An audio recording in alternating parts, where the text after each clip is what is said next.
Quer saber como uma cliente descobriu crenças limitantes e suas consequências que vinham de geração em geração desde o período colonial do Brasil? Desde o período colonial. Pois é, foi através de uma pergunta que ela tinha vergonha de fazer, porque ela considerava que era uma pergunta boba. Tá vendo? Não existe pergunta boba. Me segue que eu vou te contar.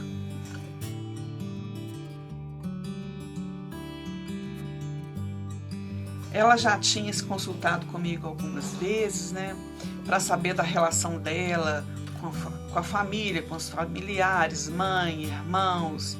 Também quis saber sobre o marido, qual que era a missão dela com o marido. Enfim, foi uma jornada muito interessante em busca do autoconhecimento.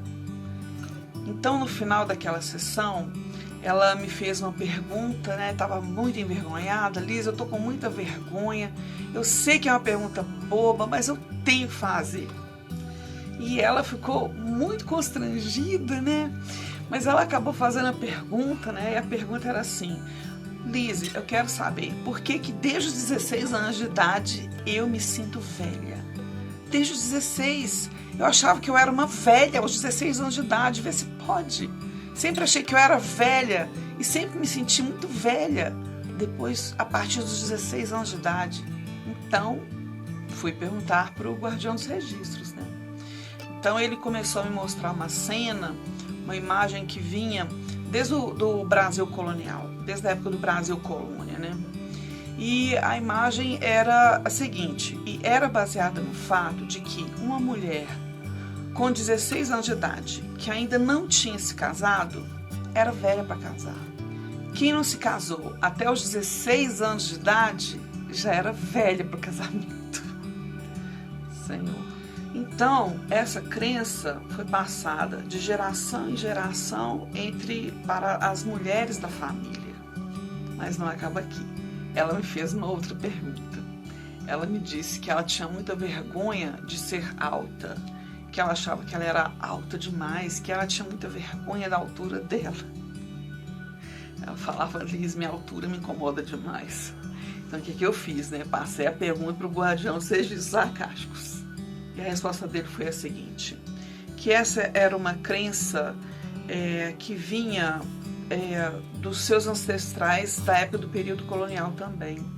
E era uma crença relacionada a casamento, mais uma vez, que moça alta demais não casa, moça alta demais não arruma casamento. Então, menina, as moças da família ficavam apavoradas em ser altas, que não ia arrumar casamento de jeito nenhum, meu Deus do céu. Então, através de perguntas que ela considerava que eram bobas, nós descobrimos crenças familiares relacionadas ao casamento que vinham desde o período colonial e que acompanhavam as mulheres da família. Teve consequência, essas crenças limitantes tiveram consequência nas mulheres da família. Surgiu então um padrão familiar na parte feminina da família. A gente não olhou como que esse padrão familiar refletiu na parte masculina da família. Então vamos lá. Se a moça não se casasse antes dos 16, se a moça ficasse alta demais, não ia arrumar casamento, não ia se casar. Então, o que acontecia com as moças da família? Elas se casavam com qualquer um que aparecesse. Apareceu, casava. Mesmo não gostando dos seus maridos, elas se casavam. Porque era um desespero ficar solteira, não podia ficar solteira de jeito nenhum. Uma mulher ficar solteira é como se fosse algo degradante. Então, o que eu vi em torno dela, entre as mulheres da família, foi um padrão familiar que surgiu dessas crenças limitantes. Em torno dela, nas mulheres da família, eu vi uma série de casamentos conflitantes, que em geral foram realizados por medo das moças da família, medo de não se casarem, de não arrumar um marido para se casar. Elas tinham medo de ficar solteiras, porque uma mulher solteira era como se fosse indigna. E essa é mais uma crença limitante da família dela. que veio do período, veio dos seus ancestrais do período colonial. A moça ficava, era a tal da solteirona, né? Era como se fosse uma classe inferior de mulheres. Mas não acaba por aí. Percebe como crenças limitantes, essas crenças limitantes deram origem a um padrão familiar nas mulheres. As mulheres estavam se casando com qualquer um, mesmo que fosse um mau casamento, para não ficarem sozinhas. Elas estavam se casando e se tornando infelizes. Eram casamentos infelizes.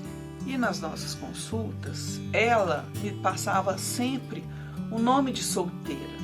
E nessa sessão, ela se deu conta disso. Ela me disse: nossa senhora, eu preciso usar mais meu nome de casada. Hein? Como assim? Então, ela me revelou um pouquinho mais. Ela me disse que ela se demorou a se casar com o marido dela. Ela demorou a aceitar se casar com o marido dela. Vendo o padrão dos casamentos, né, na parte feminina da família dela, né, ela ficou com muito medo do rapaz em questão, né, não ser o cara, né, não ser o homem ideal para a vida dela. De modo subconsciente, ela percebeu que tinha alguma coisa estranha no casamento das mulheres da família dela. Mas essa era uma ideia que não estava clara, que não tinha sido aberta minuciosamente.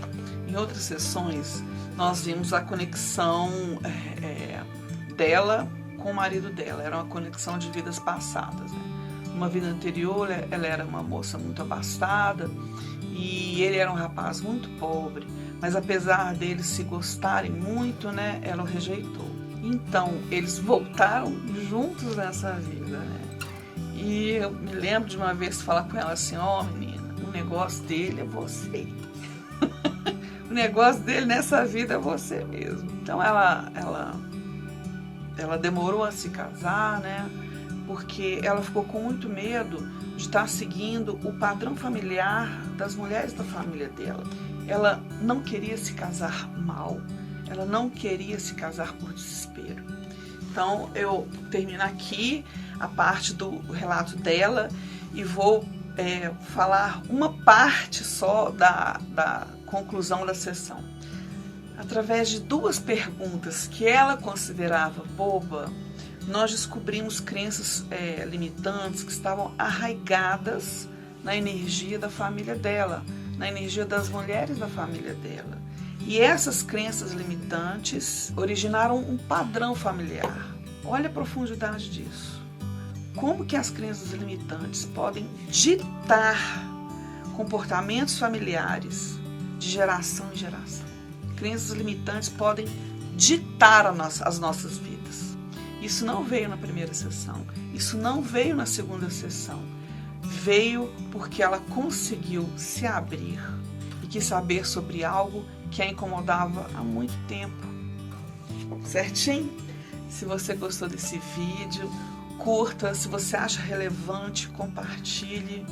E me siga para saber mais sobre como uma leitura de registros akáshicos pode mudar a sua vida. Para marcar sua consulta comigo, meus dados estão na descrição do vídeo abaixo. Te aguardo. Eu vejo você. Até breve.